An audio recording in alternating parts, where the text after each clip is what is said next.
एक दिन एक गरीब आदमी एक सेठ के पास आया और बोला, सेठ जी, मैं आपसे कर्जा मांगने आया हूँ, पर मेरे पास गिरवी रखने को कुछ नहीं है। कृपया आप मुझे 10,000 रुपये दे दें। मैं यह रुपये 5 वर्ष के अंदर आपको वापस कर दूंगा। सेठ जी उस व्यक्ति को बहुत अच्छी तरह जानता था और वह धनी होने के साथ साथ उदार भी था। सो उसने उस व्यक्ति को रुपये दे दिए। जब 5 वर्ष बीत जाने के बाद भी जब वह व्यक्ति सेठ के 10,000 रुपये नहीं लौटाए, तब सेठ को अपने एक आदमी को उस व्यक्ति के पास भेजना पड़ा। व्यक्ति बहुत गरीब था और उसके पास पैसे भी नहीं थे, इसलिए उसने सेठ के आदमी को बहाना बनाकर भेज दिया। ऐसा कई बार हुआ। जब भी कोई उसके घर जाता, बहाना बनाकर उसे वापस भेज देता था। एक दिन फिर सेठ उस व्यक्ति के घर गया। वहाँ और कोई तो नहीं दिखा, एक छोटी लड़की बैठी थी। सेठ ने उस लड़की से पूछा, तुम्हारे पिताजी कहाँ हैं? लड़की बोली, पिताजी स्वर्ग का पानी रोकने गए हैं। सेठ ने फिर पूछा, अरे तुम्हारे घर में कोई भी नहीं है क्या? तुम्हारा बड़ा भाई या माँ? लड़की बोली, भैया बिना झगड़ा के झगड़ा करने गए हैं और माँ 1 से 2 करने गई है। सेठ उसके इस फालतू के जवाब से खींच गया। उसने गुस्से से पूछा, और तुम यहाँ बैठे क्या कर रही हो? लड़की मुस्कुराकर बोली, मैं घर बैठे संसार देख रही हूँ। सेठ समझ गया कि लड़की उसकी किसी भी बात का सीधा जवाब नहीं देगी, इसलिए अब उसे इससे इन बातों का मतलब जानने के लिए उसने प्यार से पूछना पड़ेगा। सेठ ने चेहरे पर प्यार से मुस्कुराहट लाकर पूछा, बेटी, तुमने जो अभी अभी मेरे सवालों के जवाब दिए हैं, उसका मतलब क्या है? मैं तुम्हारी एक भी बात का मतलब नहीं समझ सका। अब तुम मुझे सीधे सीधे उसका मतलब समझाओ। लड़की ने मुस्कुराकर पूछा, अगर मैं अपनी सभी बातों का मतलब समझा दूँ, तो क्या आप मुझे क्या दोगे?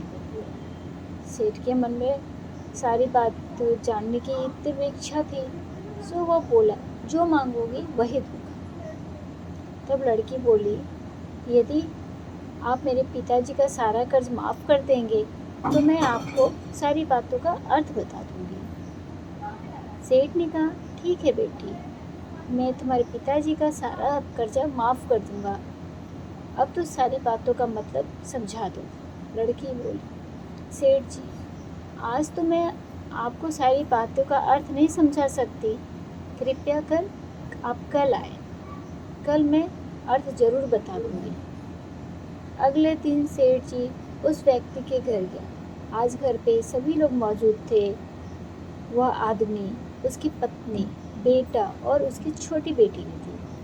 सेठ जी को देखते ही लड़की ने पूछा, सेठ जी, आपको अपना वचन तो याद है ना? सेठ जी बोले, हाँ मुझे याद है। अब तुम अगर सारी बातों का अर्थ बता दो, तो मैं तुम्हारे पिताजी का सारा कर्ज माफ़ कर दूंगा। लड़की बोली, सेठ जी, सबसे पहले मैंने यह कहा था कि पिताजी स्वर्ग का पानी रोकने गए। इसका मतलब था कि वर्षा हो रही थी और हमारे घर की छत से पानी टपक रहा था। पिताजी पानी रोकने के लिए छत को बना रहे थे, यानी वर्षा का पानी आसमान से ही गिरता है और हम लोग तो यही मानते हैं कि आसमान में ही स्वर्ग है। बस पहली बात का अर्थ यही है। दूसरी बात मैंने कही थी, भैया बिना झगड़ा के झगड़ा करने गए हैं। इसका मतलब था कि वे रेंगनी के कांटों को काटने गए थे।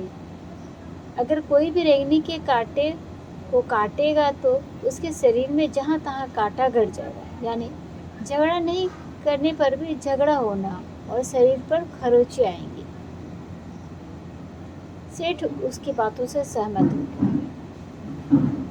वह मन ही मन उसकी चतुराई की प्रशंसा करने लगा। उसने उत्सुकता के साथ पूछा, तीसरी और चौथी बात का क्या मतलब है?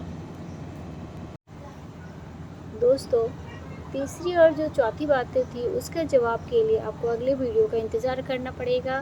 तो आप अभी से नोटिफिकेशन बेल को ऑन कर दीजिए और चैनल को सब्सक्राइब कर दीजिए, और कहानी अच्छी लगी हो और पेंटिंग अच्छी लगी हो तो सब्सक्राइब कीजिए।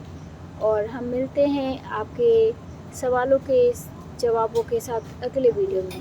धन्यवाद।